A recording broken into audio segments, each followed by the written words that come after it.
storm brews over Europe's defense strategy, and this time, the catalyst is not in Moscow, but Washington. US President Donald Trump's renewed calls for European nations to take greater responsibility for Ukraine's security have sent EU leaders scrambling to reinforce their military posture.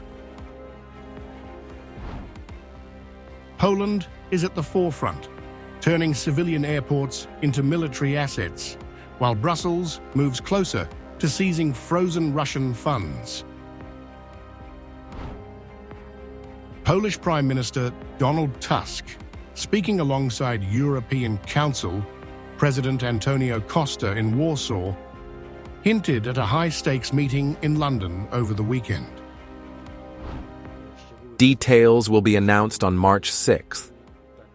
If such a final decision, as I understand it, is de facto made beforehand, we will be together on Sunday in London, including with our British friends and with a group of leaders to discuss these joint defense plans. From the Polish point of view, it is a very important thing, and here I thank the President for his full support. There is, of course, the recognition of the defense of the European Union's eastern border as a common European task. Here, the Polish position is unchanged. I also have hope. I know that there is no chance for all countries to follow in Poland's footsteps in terms of percentage of defense spending. Beyond logistical reinforcements, Europe's top brass is determined to secure a seat at the table in any US-Russia negotiations. A European presence is required, Tusk stressed, expressing confidence that the bloc will truly be united on the issue of Ukraine. Meanwhile, discussions on repurposing Russia's frozen assets are gaining momentum. Some are beginning to talk in Europe about using frozen Russian assets in one way or another.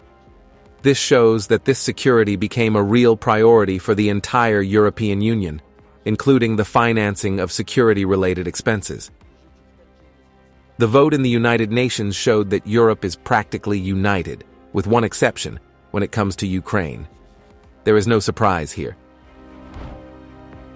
This shift follows growing discussions within the European Union, Australia, and the G7 on confiscating Russian central bank reserves. The EU has already frozen approximately $280 billion in Russian state assets, mostly held in Belgium's Euroclear, along with $58 billion in private Russian funds.